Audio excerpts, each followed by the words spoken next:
Charge of metal इस ligand को अपनी तरफ स्ट्रांगली अट्रैक्ट नहीं कर पा रहा है। क्यों नहीं कर पा रहा है? क्योंकि यहाँ पे स्क्रीनिंग इफेक्ट आ रहा है because of 2 electrons of metal D orbital, जो हमारा डीजेड स्क्वायर में दिखा रहे हैं यहाँ पे डीजेड स्क्वायर में। इसका मतलब जब लिगेंड दूर चला गया, अब मेटल से लिगेंड दूर चला गया यहाँ से, जब दूर चलाने की वजह से क्या होगा, अब जो लिगेंड का जो होगा इंटरेक्शन किसके साथ, जो सेकेंडरी इंटरेक्शन हम लोग बोलते हैं मेटल डी ऑर्बिटल के साथ, इलेक्ट्रॉन्स और मेटल डी ऑर्बिटल के साथ जो लिगेंड इलेक्ट्रॉन का इंटरेक्शन होगा, अब वो उतना स्ट्रांग नहीं होगा। जब स्ट्रांग नहीं होगा इसका मतलब जब स्प्लिटिंग होगा यहाँ पे उसका एनर्जी लोअर हो जाएगा। किसका एनर्जी लोअर हो जाएगा? जो हमारा जिसमें हमारा 2 इलेक्ट्रॉन थे जेड ऑर्बिटल्स में, उसका एनर्जी लोअर हो जाएगा। तो हम लोग बोल सकते हैं यहाँ पे स्प्लिटिंग हो जाएगा। किस स्प्लिटिंग हो जाएगा? हमारा dx2 y2 ऊपर चला जाएगा और हमारा इसको क्या बोलते हैं dz स्क्वायर नीचे आ जाएगा। क्यों नीचे आ जाएगा? क्योंकि हमारे 2 इलेक्ट्रॉन कहां पे आ गए अभी dz स्क्वायर में। अब जब 2 इलेक्ट्रॉन dz स्क्वायर में आ गए उसकी वजह से क्या होगा, अब मेटल यहाँ पे लिगेंड को अपनी तरफ स्ट्रांगली अट्रैक्ट नहीं कर पाएगा। जब स्ट्रांगली अपनी तरफ अट्रैक्ट नहीं कर पाएगा इसका मतलब यहाँ पे लिगेंड यहाँ से मेटल की वजह मेटल सेंटर से बहुत दूर होगा। जब लिगेंड मेटल सेंटर से बहुत दूर होगा क्योंकि ये इस स्क्रीनिंग इफेक्ट की वजह से दूर चला गया, जब दूर होगा उसकी वजह से क्या होगा, अब लिगेंड के जो इलेक्ट्रॉन्स होंगे वो मेटल डी ऑर्बिटल के इलेक्ट्रॉन के साथ उतना रिपल्शन नहीं करेगा। जब रिपल्शन नहीं करेगा, अगर रिपल्शन ज्यादा करेगा तो उसमें क्या होगा, उसमें एनर्जी बढ़ेगा। अब रिपल्शन नहीं होगा तो एनर्जी घटेगा। तो यहाँ पे हमारा इसका एनर्जी बढ़ गया। इसका एनर्जी क्यों बढ़ गया? क्योंकि हमारे लिगेंड अब किसकी नजदीक आ रहे हैं ज्यादा, इस साइड में तो नजदीक नहीं आ रहे जेड एक्स में। लिगेंड हमारे किस साइड में नजदीक आ रहे हैं, अलॉन्ग एक्स एंड वाई। तो इसीलिए हमारा एक्स एंड वाई का जब लिगेंड नजदीक आ गया तो वहां पे लिगेंड इलेक्ट्रॉन और मेटल डी इलेक्ट्रॉन्स का इंटरेक्शन ज्यादा होगा स्ट्रॉन्ग। तो ज्यादा स्ट्रॉन्ग होगा तो उसका रिपल्शन ज्यादा होगा, तो उसकी वजह से यहाँ पे एनर्जी इंक्रीज हो गया। ठीक है, तो इसको हम यहाँ पर भी अब क्या होगा, ये तो हमारा हो गया अनसिमेट्रिकल फील्ड यहाँ पे। इसका मतलब यहाँ पे डिजेनरेसी जो था वो जो मेटल डी ऑर्बिटल्स का वो रिमूव हो गया और यहाँ पे dz स्क्वायर का एनर्जी भी लोअर हो गया। ठीक है, तो 2 चीज आ गई। अब यहाँ पे सिमेट्री भी इसका लोअर हो जाएगा। ये ऑक्टाहेड्रल था तो ये ऑक्टाहेड्रल था पहले, अब ये ऑक्टाहेड्रल, ये हमारा ऑक्टाहेड्रल था, रेगुलर ऑक्टाहेड्रल। ठीक है, अब इसमें क्या होगा, अब यहाँ पे जेड, सिंस अब जेड हमारा कहाँ चला गया, दूर चला गया, इसका मतलब जेड एक्सिस की तरफ वहां पे स्ट्रेचिंग हो गया। इसको हम लोग बोलते हैं जेड इलोंगेशन। ठीक है, तो हम लोग लिख सकते हैं यहाँ पे, तो ये ऑर्बिटल स्प्लिट हो जाएगा जिसमें अगर जेड वाला होगा उसका एनर्जी लोअर हो जाएगा और एक्स वाले का होगा, एक्स वाले का एनर्जी यहाँ पे हमारा D X Y, D Y Z और डी एक्स जेड। तो एक्स वाई वाला हमारा इंक्रीज हो जाएगा क्योंकि एक्स एक्सिस से हमारे अभी लिगेंड आए तो वहां पे रिपल्शन ज्यादा होगा, तो उसकी वजह से वहां पे एनर्जी इसका इंक्रीज हो जाएगा।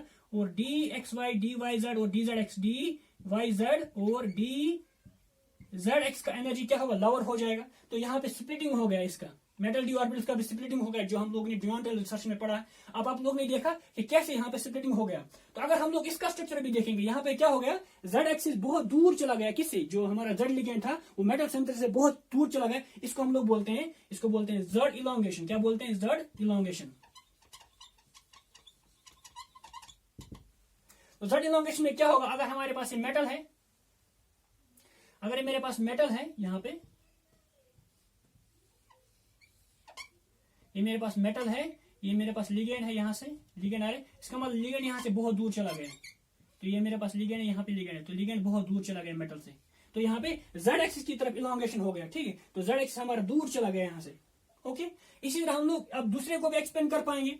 अब हम लोग सपोज पहले सिचुएशन में हम लोग ने क्या बोला था, ये पहला सिचुएशन था, तो पहले सिचुएशन में हम लोग ने बोला था, इसको हम लोग बोलेंगे जेड इलोंगेशन।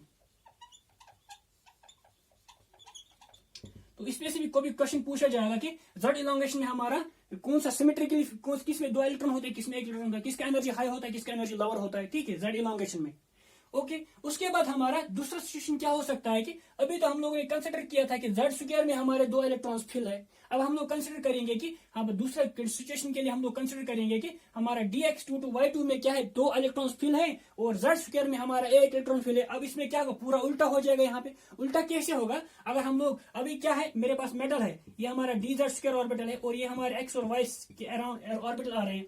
अब यहाँ पे 1 इलेक्ट्रॉन है और यहाँ पे अभी मेरे पास 2 इलेक्ट्रॉन है। अब जब लिगेंड आएगा तो लिगेंड यहाँ पे क्या होगा, लिगेंड का जो नेगेटिव चार्ज और इसका पॉजिटिव चार्ज क्या होगा, यहाँ पे अभी x और y डायरेक्शन में क्या होगा, स्क्रीनिंग इफेक्ट होगा। किसमें? इलेक्ट्रॉन की वजह से। किस डायरेक्शन में? एक्स और वाई डायरेक्शन में। जब एक्स और वाई डायरेक्शन में स्क्रीनिंग इफेक्ट होगा इसका मतलब ये लिगेंड यहाँ से दूर चला जाएगा। जब लिगेंड यहाँ से दूर चला गया एज कम्पेयर टू जब लिगेंड यहाँ से आएगा तो यहाँ से उतना स्क्रीनिंग इफेक्ट नहीं होगा, तो लिगेंड यहाँ से नजदीक आ जाएगा, तो यहाँ से लिगेंड दूर चला गया। और जब यहाँ से लिगेंड दूर चला गया, अब मेटल डी ऑर्बिटल के जो इलेक्ट्रॉन है और लिगेंड के जो इलेक्ट्रॉन्स है उनका रिपल्शन क्या होगा, बहुत कम होगा एज कम्पेयर टू जो हमारे लिगेंड जेड एक्सिस से आएंगे, उनका रिपल्शन क्या होगा, ज्यादा होगा, क्योंकि वहां से हमारा स्क्रीनिंग इफेक्ट ज्यादा नहीं है। तो जब यहाँ से हमारा रिपल्शन ज्यादा होगा तो इसका मतलब हमारा अब किसका एनर्जी इंक्रीज हो जाएगा, हमारा डीजेड स्क्वायर का एनर्जी इंक्रीज हो जाएगा, क्योंकि सिंस लिगेंड यहाँ से पूरा नजदीक आ गया किसके, लिगेंड हमारा जेड एक्सिस जो आ रहा था जेड ऑर्बिटल्स की वजह, जेड ऑर्बिटल के लिगेंड जो जेड एक्सिस से हमारा आ रहा था उसका रिपल्शन बहुत स्ट्रांग होगा, क्योंकि यहाँ पे एक ही इलेक्ट्रॉन है और इसके कंपेरिजन में यहाँ पे स्क्रीनिंग इफेक्ट बहुत कम होगा।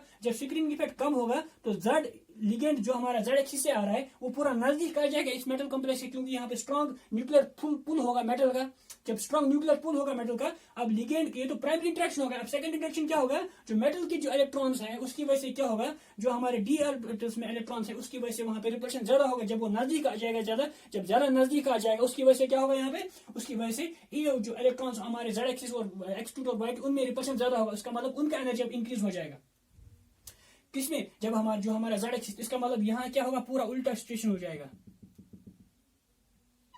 ये हमारा है डी जेड स्क्वायर,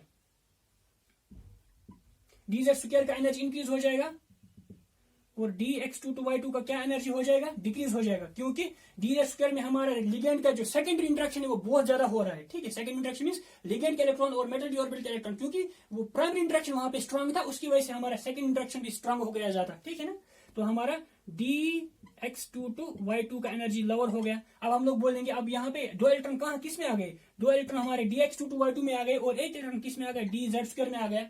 तो जब दो electron D Z x2 to y2 में आ गए, इसका मतलब लिगेंड जो हमारा x एक्सिस से आएंगे वहां पे ज्यादा स्क्रीनिंग इफेक्ट होगा। जब स्क्रीनिंग इफेक्ट होगा उसकी वजह से लिगेंड दूर होंगे वहां से, जब लिगेंड दूर होंगे वहां से उसकी उस वजह से क्या होगा, लेकिन हमारा जेड एक्सिस से हमारा लिगेंड नजदीक आ रहा है तो वहां पे हमारा प्राइमरी इंटरेक्शन स्ट्रांग हो रहा है। जब प्राइमरी इंटरेक्शन स्ट्रांग हो रहा है तो सेकंड इंटरेक्शन की भी वहां पे क्या होगा, स्ट्रांग होगा। जब सेकंड इंटरेक्शन स्ट्रांग होगा तो वहां पे रिपल्शन ज्यादा होगा। जब रिपल्शन ज्यादा होगा तो हम लोग जेड एक्सिस का जो हमारा ऑर्बिटल है उसका एनर्जी इंक्रीज हो जाएगा। तो हम लोग यहाँ पे ऐसे लिखेंगे, इसको थोड़ा दूर करके लिखूंगा मैं।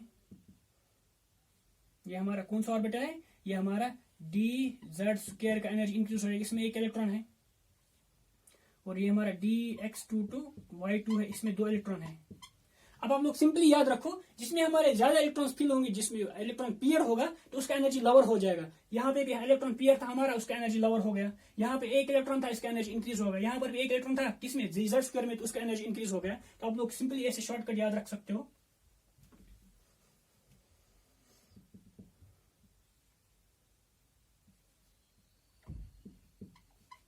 और यहाँ पे हमारे दो इलेक्ट्रॉन्स है, यहाँ पे हमारा क्या है, एक इलेक्ट्रॉन है। ठीक है, अब यहाँ पर भी क्या होगा, जो अभी हमारा जेड एक्सिस वाला होगा उसका एनर्जी इंक्रीज हो जाएगा, इसका भी उल्टा हो जाएगा हमारा। यहाँ पे D x2 to D Y Z और डी जेड एक्स ऊपर आ जाएगा और जो हमारा डी एक्स वाई नीचे आ जाएगा। और यहाँ पे हमारा 1 2 3 4 5 6, यहाँ पर भी 1 2 3 4 5 6। अब यहाँ पे क्या होगा, जेड एक्सिस हमारा क्या आ गया, नजदीक आ गया, तो उसी की वजह से रिपल्शन हो गया ज्यादा। तो इसको हम लोग बोलते हैं, इसको बोलते हैं हम लोग जेड इलॉन्गेशन और जेड कंप्रेशन बोलते हैं उसको, जेड कंप्रेशन।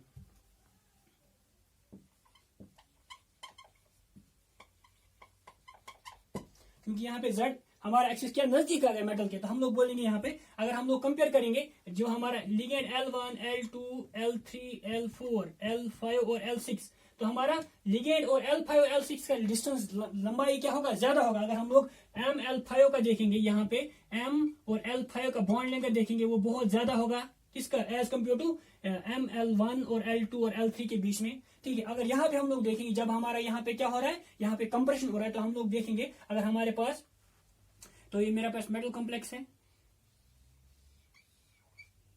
मेटल है, लिगेंड है L1 L2 L3 L4 और ये हमारा L5 और ये हमारा L6। तो यहाँ पे क्या हो गया, L5 L6 बहुत नजदीक आ रहा है। इसका मतलब अगर हम लोग कंपेयर करेंगे मेटल L6 और L5 को कंपेयर करेंगे, उनका बॉन्ड लेंथ क्या होगा, बहुत शॉर्ट होगा। क्या होगा, शॉर्ट, एज कम्पेयर टू जो हमारा मेटल का किसके साथ, L1 L2 L3 और L4 के साथ जो बॉन्ड लेंथ है। ठीक है, तो यहाँ पे हमारे इसको बोलते हैं Z compression, means Z axis क्या हो गया, कंप्रेस हो गया, शॉर्ट हो गई और। तो यहाँ पे हम लोग क्या बोलते हैं, जेड इलॉन्गेशन। तो ये हम लोग एक्सप्लेन करते हैं, तो यहाँ पे ये वाला ज्योमेट्रिक होगा, ये हमारा टेट्रागोनल ज्योमेट्री हो गया।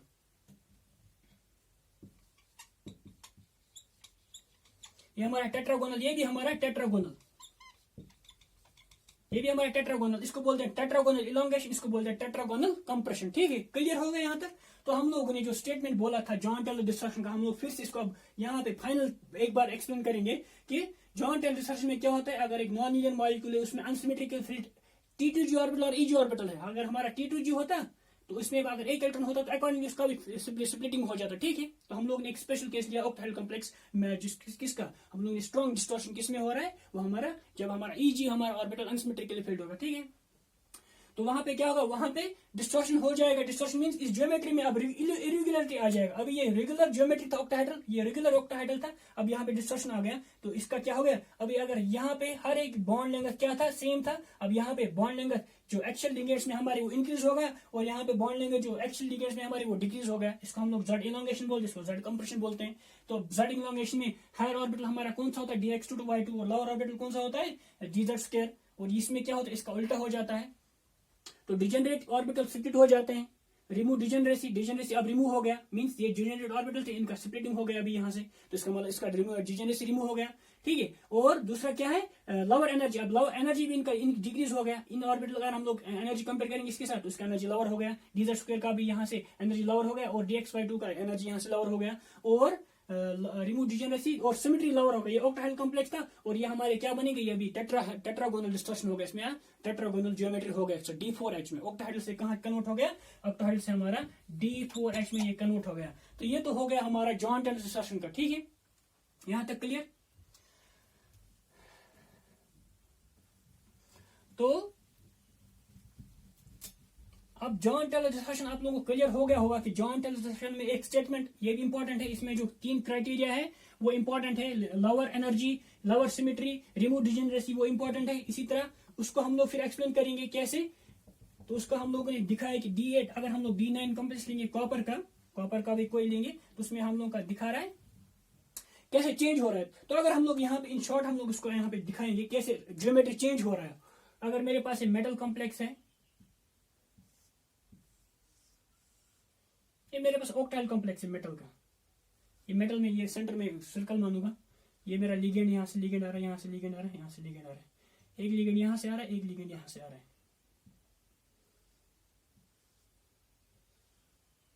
ठीक है, ये ligand L1, L2, L3, L4, L5, L6, ये हमारा ऑक्टाहेड्रल कॉम्प्लेक्स है। ठीक है, अब ऑक्टाहेड्रल कॉम्प्लेक्स में क्या हो सकता है, कभी जेड इलोंगेशन जो मैंने बोला था, इलोंगेशन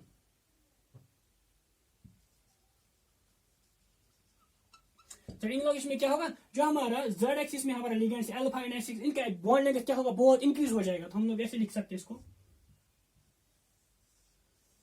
ये मेरे पास मेटल है, तो इनका लेंथ क्या हो जाएगा, बहुत इंक्रीज लेंथ हो जाएगा।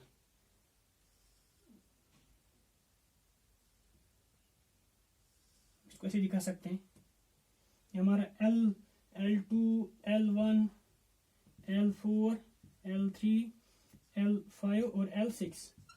तो यहाँ पे क्या हो गया, ये हमारा बॉन्ड लेंथ इंक्रीज हो गया, इसको बोलते हैं हम लोग जेड इलोंगेशन। जेड एक्सिस में हमारा बॉन्ड लेंथ इंक्रीज हो जाएगा।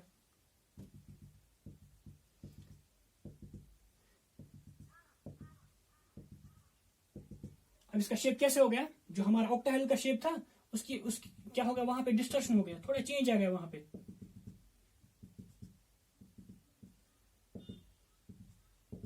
ठीक है, ये तो जेड इलोंगेशन है। अब यहाँ पे जेड कंप्रेशन भी हो सकता है, जेड कंप्रेशन। जेड कंप्रेशन में क्या होगा, कंप्रेस कौन सी जेड लिगेंड, वहां पे एक इलेक्ट्रॉन होगा, और dx2y2 में 2 इलेक्ट्रॉन होंगे, यहाँ पे dx2y2 में 2 इलेक्ट्रॉन होंगे, और जेड स्क्वायर में 1 इलेक्ट्रॉन होगा। ठीक है, वो आप लोग क्लियर रखो याद दिमाग में। ये मेरे पास मेटल है, ये मेरे पास लिगेंड्स है L1, L2, L3, L4, ये मेरे पास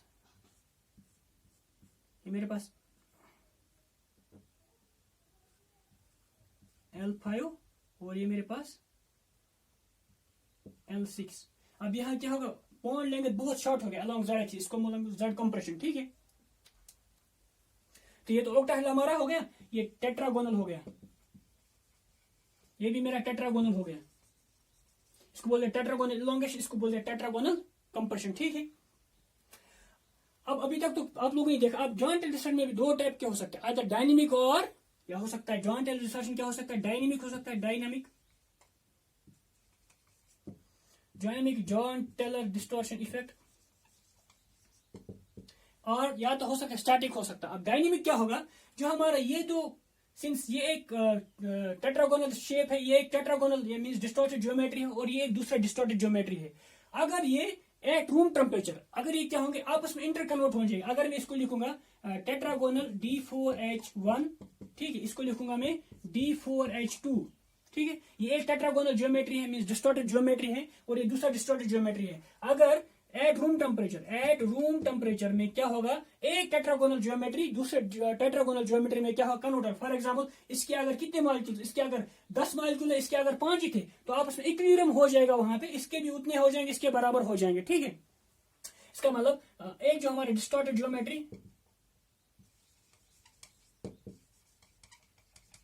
इंटर कन्वर्ट हो जाएगा दूसरे डिस्टॉर्टेड ज्योमेट्री में। अगर मैं इसको लिखूं, जैसे मैंने लिखा D4H क्या लिखा है, 1 लिखा है, और अगर मैं इसको D4H2 लिखूंगा, तो एक ज्योमेट्री दूसरे ज्योमेट्री में क्या हो रहा है, इंटर कन्वर्ट हो रहा है at room temperature means thermal energy enough इनको मिल रहा है, ताकि यहाँ पे कभी क्या हो रहा है, जेड एक्सिस इलोंगेशन हो रहा है, और कभी क्या हो रहा है, जेड एक्सिस कंप्रेशन हो रहा है। इसका मतलब ये डायनेमिक इक्विलिब्रियम में आ रहे हैं, इसको हम लोग क्या बोलते हैं, dynamic joint Teller distortion effect, ठीक है, ओके। इसका मतलब एक ज्योमेट्री दूसरे ज्योमेट्री में क्या हो रहा है, इंटर कन्वर्ट हो रहा है। इसका मतलब इसका पॉपुलेशन भी सेम होगा और इसका पॉपुलेशन भी वहां पे सेम होगा, क्योंकि फॉर एग्जाम्पल अगर इसके 10 मॉलिक्यूल्स हैं, इसके 2 मॉलिक्यूल है, तो यहाँ से कितने चले जाएंगे, यहाँ पे यहाँ से अगर 2 चले गए तो ये 4 हो गया, ये 8 हो गया, और 2 चले जाएंगे ये 6 हो गया, ये 6 हो गया, ठीक है। इसका मतलब इसके भी 6 मॉलिक्यूल होंगे, इसके भी 6 मॉलिक्यूल होंगे, मींस जेड कंप्रेशन और जेड इलोंगेशन के दोनों के 6 मॉलिक्यूल होंगे present at room temperature, means ये एक ज्योमेट्री दूसरे ज्योमेट्री में कन्वर्ट हो सकते हैं, ठीक है। ये तो हो गया हमारा dynamic joint Teller distortion effect. दूसरा होता है स्टैटिक जॉइंट टेलर डिस्टॉर्शन या जॉइंट टेलर इफेक्ट। इसका मतलब क्या हुआ, एक ज्योमेट्री दूसरे ज्योमेट्री में क्या कन्वर्ट नहीं हो रहा है, ठीक है ना। अगर हमारा D4H ज्योमेट्री, इसका मतलब ये इसमें कन्वर्ट नहीं हो रहा है, D4H में, दूसरा D4H1 और D4H2 में ये आपस में कन्वर्ट नहीं हो रहा है। इसका मतलब एट रूम टेम्परेचर में ये इतना स्टेबल है, उसका एनर्जी मतलब जो हमारा ईजी ऑर्बिटल का एनर्जी गैप उतना स्ट्रांग है कि वो एट रूम टेम्परेचर जो हमारा 25 डिग्री सेंटीग्रेड, वो कितना एनर्जी उनको प्रोवाइड करेगा। तब हमारा एक ज्योमेट्री, एक डिस्टॉर्टेड ज्योमेट्री दूसरे डिस्टॉर्टेड ज्योमेट्री में इंटर कन्वर्ट नहीं हो रहा है। इसका मतलब जब इंटर कन्वर्ट नहीं हो रहा है, अगर हमारा वहां पे जेड कंप्रेशन होगा, तो ये मॉलिक्यूल मैक्सिमम होगा किसका, इसका, इस स्पीशीज का हमारा पॉपुलेशन ज्यादा होगा, इस स्पीशीज का पॉपुलेशन बहुत कम होगा या नहीं होगा, या हम लोग कह सकते हैं इसका स्पीशीज ज्यादा होगा, इसका स्पीशीज 0 होगा। तब हम लोग बोलते हैं कि एक ही मॉलिक्यूल वहां पे प्रेजेंट है, मींस एक ही ज्योमेट्री, टेट्रागोनल ज्योमेट्री, सॉरी एक ही डिस्टॉर्टेड ज्योमेट्री हमारे पास प्रेजेंट है। तब हम लोग मॉलिक्यूल का हम लोग बोल सकते हैं ये स्टैटिक फॉर्म है, तब ये इंटर कन्वर्ट नहीं हो पा रहा है। जब इंटर कन्वर्ट नहीं हो रहा है, तब हम लोग बोलते हैं हम लोग static joint Teller distortion effect, ठीक है। ये तो क्लियर हो गया स्टैटिक एंड। तो हम लोगों ने कैसे देखा इसको, तो ये पता चला कैसे चला कि मॉलिक्यूल्स में डिस्टॉर्शन हो रहा है। तो सबसे इंपॉर्टेंट चीज इसमें क्या था, जो हमारा इलेक्ट्रॉनिक स्पेक्ट्रा होता था। क्या होता था, इलेक्ट्रॉनिक स्पेक्ट्रा। जैसे मैंने कोई कॉम्प्लेक्स लिया,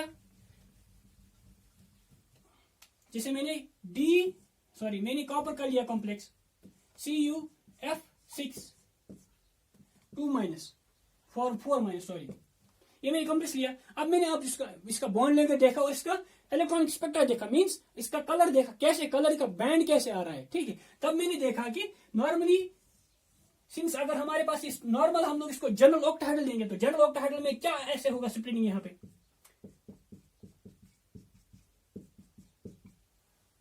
तो यहां से एक इलेक्ट्रॉन यहाँ पे चला जाएगा। इसका मतलब वहां पे एक यहां से चला गया, तो इसका मतलब एक ही बैंड आना चाहिए यहाँ पे। जब यहां से चला गया तो यहां से वापस आ गया ये, तो इसका मतलब वहां पे सिंपल एक बैंड आना चाहिए, किसमें, इलेक्ट्रॉनिक स्पेक्ट्रा में। तो हमारा ई हो गया और ये हमारा लैम्डा बार हो गया, ठीक है। इसका मतलब वहां पे एक ही हमारा क्या होना चाहिए, एक ही पीक आना चाहिए। लेकिन जब हम लोगों ने एक्सपेरिमेंटली देखा, वहां पे क्या आ रहा था, वहां पे एक्सपेरिमेंटली, ये हमारा एक्सपेरिमेंटली है, तो वहां पे 2 पीक आ रहे थे ऐसे करके।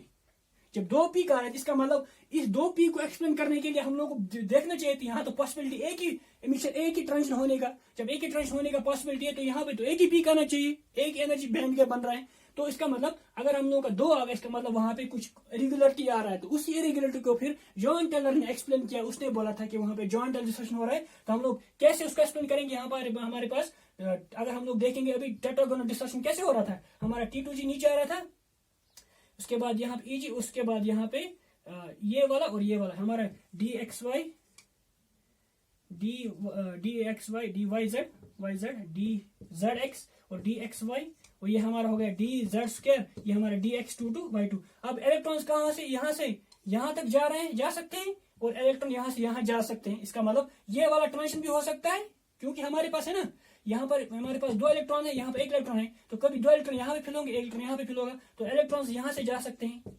इसका मतलब अगर अब यहाँ पे क्या 2 पीक आ सकते हैं, तो उसी 2 पीक को एक्सप्लेन फिर किसने किया, जॉन टेलर डिस्टॉर्शन ने। तो सबसे इंपॉर्टेंट चीज जो इसमें है इसका एप्लीकेशन, फिर लोगों ने फिर इस इलेक्ट्रॉनिक स्पेक्ट्रा जो अनयूजुअल इलेक्ट्रॉनिक स्पेक्ट्रा आ रहा था किनमें, सिंपल ऑक्टाहेड्रल कॉम्प्लेक्स में कॉपर के, जो हमारा अनसिमेट्रिकल जिसमें होता है, फॉर एग्जाम्पल टाइटेनियम का भी आ सकता है, टाइटेनियम H2O होल 6 3+, इसमें भी अनसिमेट्रिकल आ सकता है। यहाँ पर भी हमारा एक्सपेक्ट था कि एक ही बैंड आएगा, लेकिन यहाँ पर भी हमारे 2 बैंड आ रहे थे, तो उन 2 बैंडों को फिर ऑक्टाहेड्रल टेट्रागोनल डिस्टॉर्शन की वजह से हम लोगों ने एक्सप्लेन किया। ये तो एक हो गया। और दूसरा क्या था, जब हम लोगों ने कॉपर 6 का कॉम्प्लेक्स देखा था, वहां पे क्या देखा कि जब हम लोग ने इसका क्रिस्टल स्ट्रक्चर निकाला, तो क्रिस्टल स्ट्रक्चर में तो अगर हम लोग ऑक्टाहेड्रल रेगुलर देखेंगे तो हमारा एफ एफ एफ एफ और सबका एफ का क्या होना चाहिए, बॉन्ड लेंथ सेम होना चाहिए। यहाँ से यहाँ तक बॉन्ड लेंथ सेम, यहाँ से यहाँ तक बॉन्ड लेंथ सेम, यहाँ से यहाँ तक बॉन्ड लेंथ सेम, यहाँ से यहाँ तक बॉन्ड लेंथ सेम होना चाहिए। लेकिन हम लोगों ने देखा कि एफ वाला जो हमारा एक्शन है उसका बॉन्ड एंगल ज्यादा है एज कम्पेयर टू हमारा जो इक्वेटोरियल है, जो हमारा जेड एक्सिस में हमारा क्या आ रहा है, बॉन्ड एंगल ज्यादा आ रहा है, यहाँ से बॉन्ड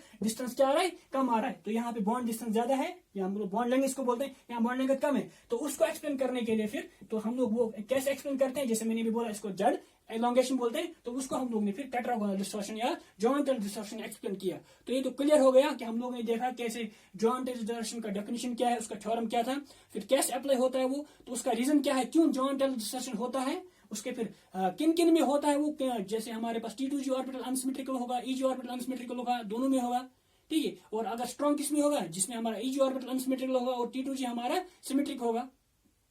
तो अब हमारा क्या स्ट्रॉन्ग और वीक होता है, तो अकॉर्डिंगली फिर हम लोगों ने देखा कि कैसे कॉपर कॉम्प्लेक्स को एक्सप्लेन करने के लिए हम लोगों ने देखा कैसे इलोंगेशन होता है, कैसे कंप्रेशन होता है, फिर हम लोगों ने देखा कि डायनेमिक कैसे होता है, स्टैटिक कैसे होता है, और उसके बाद फाइनली फिर ये यहाँ से एक्चुअली प्रॉब्लम स्टार्ट हो गया था। तो ये तो मैंने लास्ट में दिखाया, लेकिन प्रॉब्लम एक्चुअली यहाँ से स्टार्ट हो रहा था कि यहाँ पे कॉपर F6 का क्या तो बॉन्ड लेंथ ज्यादा आ रहा था, और इसी तरह कॉपर का कॉम्प्लेक्स जो हमारा अनसिमेट्रिकल फील्ड जो हमारा ऑर्बिटल्स होते थे उनका क्या आ रहा था, अलग वेरिएशन उसका पीक में आ रहा था। तो एक्सपेक्टेड तो अगर हम लोग नॉर्मल टेट्रा ऑक्टाहेड्रल लेंगे तो उनमें तो एक ही पीक आना चाहिए, लेकिन वहां पे 2 हप आ रहे थे। तो उसको एक्सप्लेन करने के लिए फिर ये आया था जॉन टेलर डिस्टॉर्शन। तो उसने इजिली एक्सप्लेन किया कि कैसे उनमें 2 हप आ रहे हैं, कैसे यहाँ पे बॉन्ड लेंथ इंक्रीज हो रहा है। ठीक है, तो आज के लिए इतना ही, थैंक यू।